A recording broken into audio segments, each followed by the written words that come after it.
Birinchi özümüzгө карашыбыз керек. Өзүбүз тазабызбы, өзүбүз арыбызбы, өзүбүз жакшыбызбы, өзүбүздүн ой тилегибиз жакшыбы? Демек биздин семьябыздагылар, биздин үй бүлөбүздөгүлөр жакшы жүрүшөт. Ишенесизби, мына сиз өзүңүз эле ойлонуп көрсөңүз, сиздин ичиңизде сиз өзүңүздүн атаңызга, же эжеңизге, же бир туугандарыңызга, жакын иниңизге дагы айтпаган сырларыңыз бар. Аларды сиз айта албайсыз. Алар дагы сиз сыяктуу. Өзү жашыруун, өзү сактаган, өзү сизге айта албаган сырлары бар алардын дагы. Же бул сооп маселесинде, же бул күнөө маселесинде, же ашкере, же купуя деген. Албетте сүйүүлөр бар.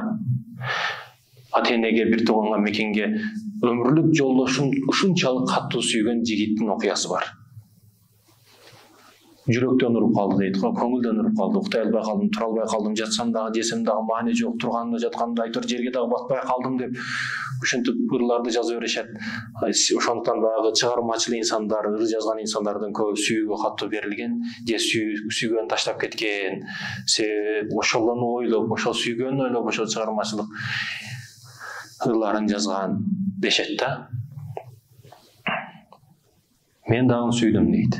Өмүрлүк жолдошума сүйүп, күйүп үйлөндүм дейт. Ата-энем дагы каршы чыкпады.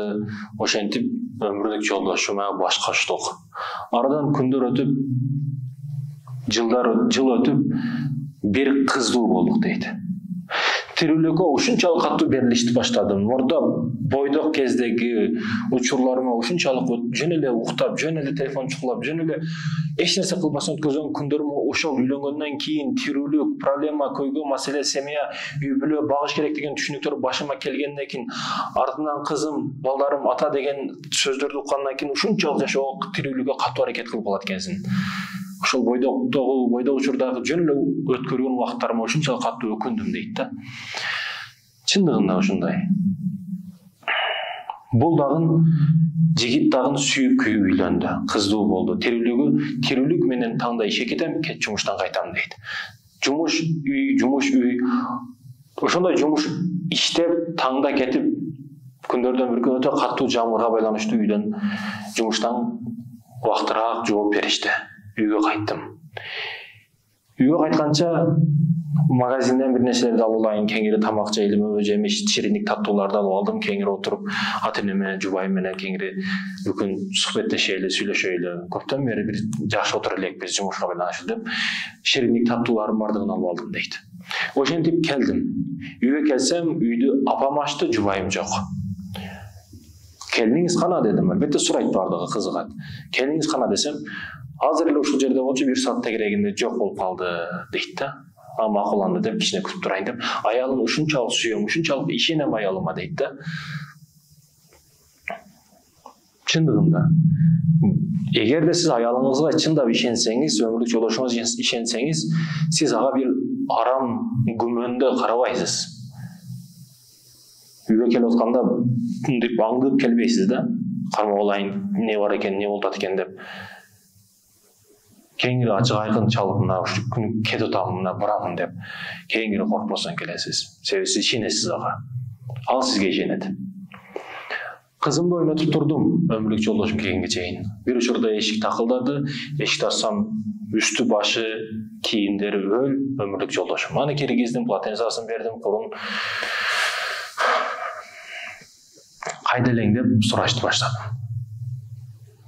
Өмүрлүк жолдошум дос кызымдыкы деле ушунчалык катуу зарылыш болгонуна байланыштуу. Башка учурда барсам, жок, өтө зарылдыктан бардым деп дос кызымдыкын айтат. Ушундай дос кызымдын үйгө бардым деп.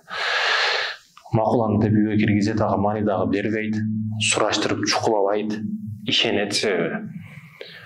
Ошондой күндөр экен, ошол түндөсү катуу түштүн айынан өмүрлүк жолдошу конуп кетет. Караса тер башына колуну койсо ыстыгы өтө жогорулаган абалда. Музак суун алып келет, кызматын кылат, дар-дармегин берет өмүрлүк жолдошуна. Ошентип бир өмүрлүк жолдошунда оору пайда болду, бир көтөрүлүп кетет, бир түшүп кетет, ыстымасы көтөрүлөт, кайра ушундай оору пайда болуп калды дейт да. Ошентип ары барып бери келип врачтарга барсак, врачтар жакшыраак диагноз да кое албайт, бул оору дагы эмес дейт. Анан ошентип катуу оору ооруп жүрүп, 3-күн дегенде өмүрлүк жолдошум каза болуп калды дейт. өтө кайгырдым, сыгылдым, ойлондум, жашоомдон бир чоң бакыт кеткендей сезилди. Чындыгында бир өзүңүз сүйгөн, өзүңүз күткөн адам, өмүрлүк жолдошуңуз, апаңыз мисалы, жакын адамыңыз өтсө кандай чоң жоготуу, канчалык жүрөктөн кайгырасыз да. Бул дагы маани бербей калдым дейт. Кызыма дагы кызыкпай калдым, ата-энеме дагы маани бербей калдым, жумушума барбай койдум, өтө кайгырам, сыгылам, ойлоном. Ушундай чоң кең ааламга батпай калдым. Жерди басканы кадам таппай калдым. Асманды карасам булуттардын ичинен дагы өмүрлүк жолдошум көрүнөт. Тамак жесем тамактын ичинен дагы ошонун сүрөттөрү чыгып келет. Айтор бардык жерде ушунчалык жаш көргөндүктөн ал эчтеке кыла албай калдым дейт. Барам, мүрзөгө барам, күн сайын мүрзөгө барам, Куран окуйм, хатым кылам, өмүрлүк жолдошума арнайм, күн сайын Куран окуп ошентип кайгырып сыгыла турган болуп калдым дейт.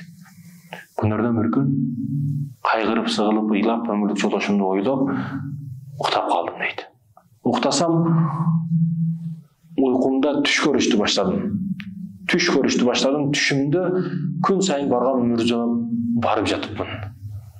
Мүрзөлөргө кирип аралап, мүрзөлөрдүн ичинен өзүмдүн өмүрлүк жолдошумдун мүрзөсүнө кетип жатыпмын. Бирок мүрзөлөрдүн кабырлардын ичинен ар кандай колдор чыгып, мени бутумдан кармап, кой, барбагын ал жерге. Өмүрлүк жолдошуңа, жубайыңа барбагын, ал жерде өкүнөсүң, бул сага жаман кабар болот, өкүнүч кабары болот, барбагын деп ар кандай колдор мени буттарымдан тартып жатты. Жада калса кошумчасы мүрзөлөрдүн үстүндө жазуулар чыгышты баштады. Ар бир мүрзөдө мен зына кылгандыгым үчүн ушул жерде азапталып жатамын. Мен паракордук кылгандыгым үчүн ушул жерде азапталып жатамын. Мен уурулук, мен зына, мен күнөө, мен уурулук, мен доомат, мен ушак, мен гыйбат. Айтор ар бир кылган күнөөнүн кесепети сыртта жазылып, жазуулар пайда болушту баштады дейт. Жазуулар жазылып, буттарынан мени бутумдан кармап, колдор тартып жатты ал жерге барбагын деп. Мен бирок өмүрлүк жолдошумду ушунчалык сүйгөндүктөн эмне үчүн кокусунан өлүп калды? Мен өтө кызыктым, бир жагынан өтө өмүрлүк жолдошум жаш көргөндүктөн барышка эле өзүмдү эрик таба алдым дейт да. Ошентип жакындап бардым мүрзөгө. Барсам миң өкүнүчтөр менен өмүрлүк жолдошумдун үстүнөн, кабырынын үстүнөн жазуулар чыгышты баштады. Мен кечириңиз, сүйүктүү, урматтуу, мени кечириңиз. Мен сизге татыктуу жолдош боло алган жокмун.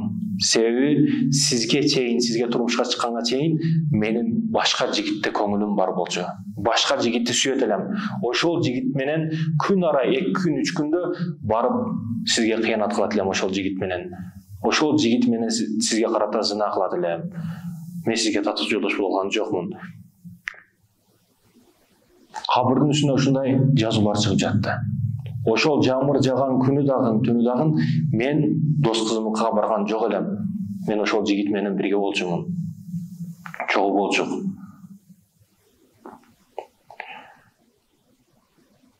Өтө каттуу азапталып жатат. Кабырдын ичи өтө отко толгон, оттон ысып, күйүп азапталып жатат. Бул түшүнөн чочуп койгондо. Туруп намазын окуду, тахажжудун окуду, кайгырып, ыйлап, сыгылып, түшүн чынбы, чын эмеспи, кандай жалган, акыйкат жалган дегендей териштиришти баштады. Дос кызыныкка барды. Дос кызыныкка барып, кечиресиз, ошол жамыр жаган күнү менин жубайым сиздин үйүңүзгө келген беле, сиздер жакын элеңиздер, эң жакын дос сиз эдиңиз. Жок, келген меселе дейт. Келген меселе дегенден кийин ойлонушту баштайт бул. Аллахым өзүң сакта деп. Күн аразына кылам деген үчүн кызын дагы текшертиш үчүн кызын дагы чакыртып, кан алдырып, больницага алып барып кызын текшертет, бирок кызы өзүнүн баласы болуп чыгат. Алхамдулилла дейт, Кудайыма шүгүр дейт. Дагы дос кызыныкка барат.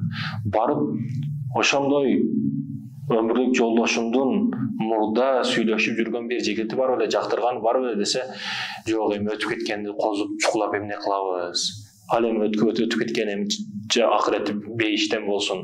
Аллахым өз рахматын алсын. Жакшы дуа тилек кылайлы. Аны чукулап эмне кыласыз эми? Билсеңиз эмне, билбесеңиз эмне? Дегенден кийин түшүндүм, мурда мунун жашоосунда бирөө барлыгын түшүндүм дейт да. Албетте, урматтуу мусулман бир тууганым, окуя ушул жерден бирок алынуучу сабак ушул жерден башталат. ар бир кыссадан хисса дейт го. Ар бир окуядан сабак демекчи. Ар бир окуядан биз сабак алышыбыз керек. Эми өзүбүздүн Кыргызстандагы абалыбыздын Кыргызстанга салыштырып бул окуяны көрбөйлүбү? Мисалы, урматтуу Мусулман бир тууганым бала чакамды багайын деп, терүүлүгүнү кылайын деп, жакшыраак үйдө өмүрлүк жолдошум бала чакам жашасын деп Орусияда иштеп жүргөн мусулман бир туугандарыбыз бар. Аялдары бул жерде. Миң өкүнүчтөр болсун, аял күйөөсү ал жакта жүрөт, бул жакта кеңири жыргалчылык кылып жүргөн. Дөр дагы жок эмес. Миң өкүнүчтөсү ушундай. Ушул жерде туруп, ал досум эле, ал менин жакшы көргөн досум эле, же урматтуум эле, же менин агам эле, же менин жердешим, же айылдашым эле деп туруп, айылдашым деп урмат кылбайт, сыйлабайт. Ал кетти, аңдып турат. Кимдин күйөөсү кетти экен? Орусияга.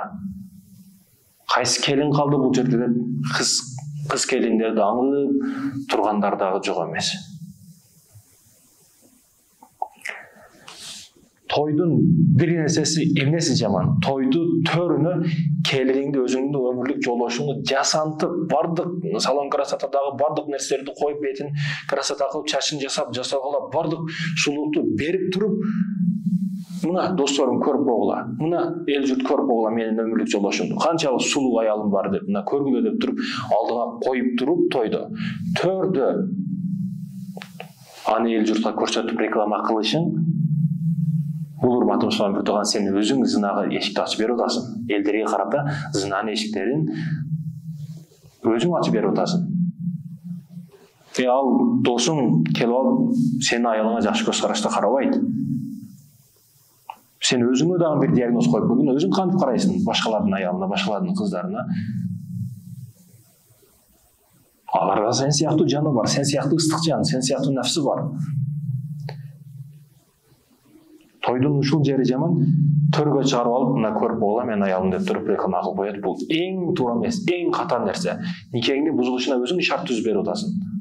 Жашооңдун талкаланып жок болуп кетишине өзүң шарт түзүп берип атасың.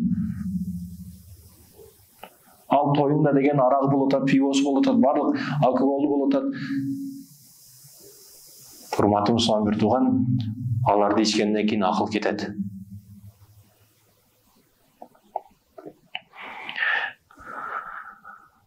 Аллах бардыгыбызга иманын сап берсин. Имандууларды имандуу кылып көрсөтүп, имандуулардын чөйрөсүндө имандуулар менен жүрүүнү насип этсин.